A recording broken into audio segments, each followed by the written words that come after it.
बिस्मिल्लाहिर्रहमानिर्रहीम। सलाम नाज़रीन सामाईन, मेरा नाम है फार्मासिस्ट असद सुलेरिया और मैं जर्मनी में मुकीम और एक कम्युनिटी फार्मासिस्ट हूँ। इस वीडियो के अंदर हम बात करेंगे कि पैरासीटामोल या पैनाडोल किस चीज़ के लिए लेनी चाहिए या उसके क्या मेन इस्तेमाल है, उसका मैकेनिज्म ऑफ एक्शन क्या है, यानी कि वो काम कैसे करती है, उसकी नॉर्मल डोज क्या है, उसको किस तरह सही तरह लेना चाहिए, उसके साइड इफ़ेक्ट्स क्या हैं और उसके क्या पैरासीटामोल या पैनाडोल प्रेगनेंसी और लैक्टेशन के दौरान ली जा सकती है या नहीं।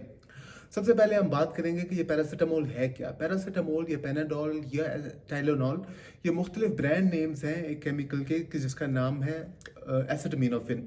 ये वो दवाई है कि जो कि पूरी दुनिया के अंदर सबसे ज़्यादा पाई जाने वाली दवाई है। या आपको किसी भी मुल्क के अंदर, यूरोप में तो खैर नहीं, यहाँ पे जर्मनी में भी नहीं, मगर जो यूरोप के दूसरे ममालिक में जैसे कि हॉलैंड के अंदर या अमेरिका या पाकिस्तान के अंदर या इंडिया के अंदर आपको ये वो दवाई है कि जो किसी भी ग्रोसरी स्टोर से भी मिल सकती है, जनरल स्टोर से भी मिल सकती है और हत्ता के पेट्रोल पंप से भी मिल सकती है।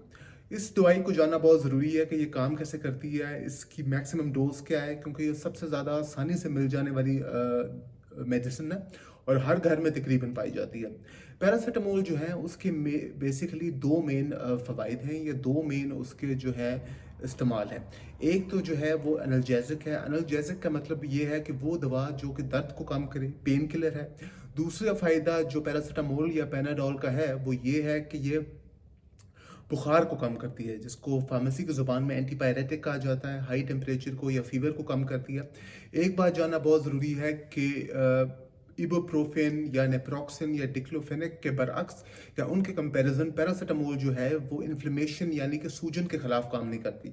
अगर तो आपको सूजन है मुख्तलिफ जिस्म के हिस्सों में या किसी भी ख़ास हिस्से पे, तो फिर पैरासीटामोल जो है या पैनाडोल उसके लिए काम नहीं करती। उसके लिए आपको इबुप्रोफेन या एनसेड उनको कहा जाता है अद्वियात को, वो लेनी पड़ेगी। अब हम बात करते हैं कि पैरासीटामोल या पैनाडोल काम कैसे करती है। ये बड़े ताजुब की बात है कि अपनी दरियाफ्त के तकरीबन 150 साल बाद भी 1878 के अंदर 1878 के अंदर जो है ये पैनाडोल या पैरासीटामोल या टाइलेनॉल जो इसके मुख्तलिफ नाम है, जो ब्रांड नेम्स हैं, ये दरियाफ्त हुई, मगर आज तक जो है ये पता नहीं लग सका कि जो एग्जैक्ट मैकेनिज्म ऑफ एक्शन या काम करने का तरीका है वो पैरासीटामोल का कैसा है। जर्मनी के अंदर ये बात मशहूर है कि अगर किसी को फार्मेसी के अंदर नोबेल प्राइज़ मिले तो उस शख्स को मिलेगा कि जो इसका एग्जैक्ट मैकेनिज्म ऑफ एक्शन या काम करने का जो तरीका है वो ढूंढ सके। मगर कहा यह जाता है कि अपेरेंटली हमारे दिमाग के अंदर कुछ हार्मोन लाइक होते हैं स्ट्रक्चर्स, जिनको प्रोस्टाग्लैंडिन कहा जाता है, ये उसको इनहिबिट करती है और उसकी वजह से जो है बुखार में या दर्द में कमी आती है। अब जो है हम बात करेंगे कि पैरासीटामोल की नॉर्मल डोज क्या है। पैरासीटामोल की डोज जो बच्चों के लिए है और जो बड़ों के लिए है वो मुख्तलिफ है। बच्चों के लिए जो पैरासीटामोल की डोज है वो है कि आपको इसकी डोज देनी है बच्चे के वज़न के मुताबिक, कि जितना बच्चे का किलोग्राम के अंदर वज़न है उसके मुताबिक आप डोज देंगे, ना कि उम्र के हिसाब से। क्योंकि हो सकता है कि एक 6 साल का बच्चा उसका वज़न किलोग्राम के अंदर कुछ हो, दूसरा वही 6 साल का बच्चा उसका वज़न किलोग्राम के अंदर कुछ और हो।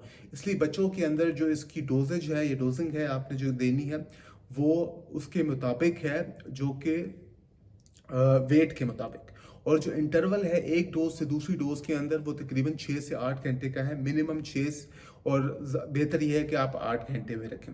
जो बड़ों के लिए डोज है पैरासीटामोल की वो ये है कि दिन के अंदर 4000 मिलीग्राम यानी 4 ग्राम, और एक डोज से लेके अगली डोज के अंदर जो इंटरवल होगा वो 6 घंटे का कम से कम होगा। यानी कि आप दिन में 4 दफ़ा जो है लेंगे और 4 दफ़ा से ज़्यादा नहीं लेंगे। और इसमें जो आप, क्योंकि जो एक नॉर्मल टैबलेट होती है पैरासीटामोल की वो 500 मिलीग्राम की होती है, तो आप कोशिश करें कि आप 1 से 2 टैबलेट्स ले सकते हैं एज अ सिंगल डोज, और 4 दफ़ा से ज़्यादा आप नहीं लेंगे। और इसको अगर आप कैलकुलेट करें तो ये 4000 मिलीग्राम यानी 4 ग्राम बनती है। अब ये जो इसकी डोज है, इसके बाद हम आते हैं साइड इफ़ेक्ट्स के ऊपर। अब जो ये जो डोज है नॉर्मल 4000 मिलीग्राम, ये उन लोगों के लिए है कि जिनका लिवर फंक्शन या किडनी का फंक्शन या वेट सही है। मगर अगर आपका लिवर फंक्शन ख़राब है, अगर आपको किडनी के मसाइल हैं, अगर आपका वेट 50 किलोग्राम से कम है, तो ये जो 4000 मिलीग्राम डोज है आपको इसको रिड्यूस करना पड़ेगा और जो डोजिंग इंटरवल है उसको भी बढ़ाना पड़ेगा। इसलिए कोशिश करें कि जब आपको किसी भी किस्म की इस तरह की कोई हेल्थ कंडीशन हो कि जहाँ पे आपको लिवर का मसला है या फिर आपको किडनी का मसला है या आपका वेट 50 किलोग्राम से कम है, तो आप अपने हेल्थ केयर प्रैक्टिशनर, डॉक्टर या फार्मासिस्ट से रिव्यू करें और उसकी मुताबिक जो है ये दवाई लें।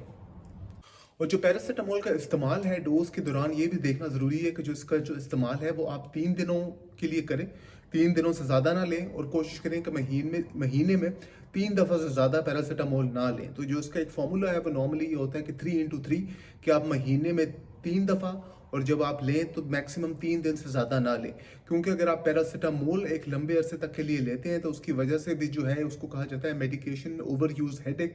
खाली पैरासीटामोल लेने की वजह से भी जो है आपको सर में दर्द या दर्द हो सकता है, खासतौर पर सर दर्द। तो कोशिश करें कि मैक्सिमम 3 दिन और महीने में 3 दिन से ज़्यादा जो है वो आप पैरासीटामोल ना लें। हम बात करेंगे कि इसको इस्तेमाल करने का सही तरीका क्या है। पैरासीटामोल अगर आप खाली पेट लेंगे तो वो ज़्यादा जल्दी असर करेगी और ज़्यादा इफेक्टिवली असर करेगी बनिस्बत इसके कि अगर आप इसको खाने के बाद लें।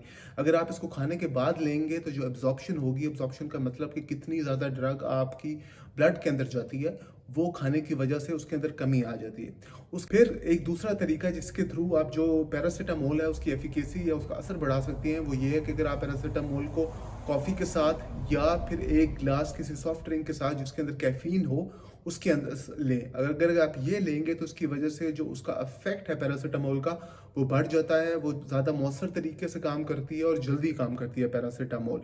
मगर कुछ जो है पैनाडोल जो है वो ऑलरेडी उनके अंदर कैफीन होती है, जैसे कि पैनाडोल एक्स्ट्रा उसको कहा जाता है या पैरासीटामोल एक्स्ट्रा है, तो उसके साथ फिर आपको लेने की ज़रूरत नहीं है, क्योंकि फिर कैफीन जो है बहुत ज़्यादा हो जाएगी जिसके अपने साइड इफ़ेक्ट्स हैं। मगर अगर आप एक खाली पैरासीटामोल ले रहे हैं और आप ये चाहते हैं कि उसकी जो एफिकेसी या उसका जो इफेक्ट है या जो उसका असर है या उसकी जो काम करने की सलाहियत है वो जल्दी और बढ़ जाए, तो आप उसको जो है एक गिलास किसी कोक के साथ या किसी सॉफ्ट ड्रिंक के साथ जिसके अंदर कैफीन हो, या फिर एक कप कॉफ़ी के साथ ले सकते हैं। अब जो है हम बात करेंगे साइड इफ़ेक्ट्स की पैरासीटामोल की। जो नॉर्मल डोज है पैरासीटामोल की, उसके अंदर ऐसा उसके कोई साइड इफ़ेक्ट्स नहीं है।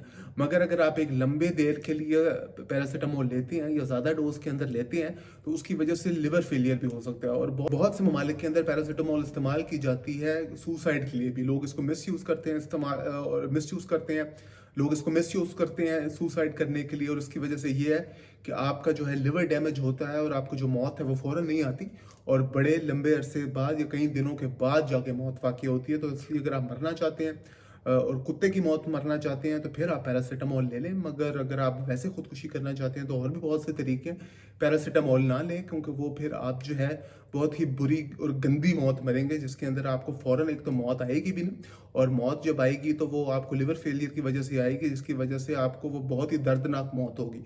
तो अगर आप सुसाइड करना चाहते हैं तो और बहुत से आसान तरीके हैं, ये इस तरह अपने आप पर जुल्म ना करें और कोई आसान तरीका ढूंढें जिससे आप जल्दी मर जाएं। अब हम आखिर में बात करेंगे कि क्या पैरासीटामोल प्रेगनेंसी और लैक्टेशन के दौरान इस्तेमाल की जा सकती है या नहीं। बहुत सी ख़वातीन उनको ये मसाइल होते हैं कि जब वो प्रेग्नेंट होती हैं कि आया कि वो कोई दवाई ले सकती हैं या नहीं ले सकती, उस दवाई का उनके ऊपर क्या असर होगा, उनके होने वाले बच्चे के ऊपर क्या असर होगा। तो इस हवाले से चैरिटी यूनिवर्सिटी ऑफ बर्लिन, जो कि यहाँ पे एक इनकी मेडिकल यूनिवर्सिटी है बर्लिन में, उनके मुताबिक जो है पैरासीटामोल जो है वो कंप्लीट प्रेगनेंसी के जितने भी फेजेस हैं, वो बेशक ट्राइमेस्टर 1 हो, 2 हो या 3 हो, उसमें ली जा सकती है, उसमें कोई मसला नहीं है। दूसरा, जो लैक्टेशन में जब आप बच्चे को दूध पिला रही हो तब भी आप पैरासीटामोल ले सकती हैं एज अ पेन किलर या एज एन एंटीपायरेटिक बुखार के लिए। मगर इन्फ्लेमेशन के लिए, जैसे मैंने आपसे अर्ज़ किया, वो काम नहीं करती। तो प्रेगनेंसी के अंदर और लैक्टेशन के अंदर जो है पैरासीटामोल कम्प्लीटली सेफ़ है, वो आप ले सकते हैं। जो बाकी अद्वियात हैं उनकी अपनी जो है लिमिटेशंस हैं, वो एक स्पेसिफिक ट्राइमेस्टर में आप ले सकते हैं, बाकी ट्राइमेस्टर्स में नहीं ले सकते। मगर पैरासीटामोल जो है वो चैरिटी यूनिवर्सिटी बर्लिन के मुताबिक तमाम ट्राइमेस्टर्स में ली जा सकती है, और लैक्टेशन जब आप बच्चे को दूध पिला रही हो तब भी आप ले सकती हैं, उसमें कम्प्लीटली सेव है। तो ये नाज़रीन और सामीन कुछ इन्फॉर्मेशन थी पैरासीटामोल के बारे में। मुझे उम्मीद है कि आपने इस वीडियो से कुछ ना कुछ सीखा होगा और इस वीडियो ने आपके इल्म में इजाफा किया होगा। अगली वीडियो तक के लिए इजाज़त दीजिए। अस्सलाम वालेकुम।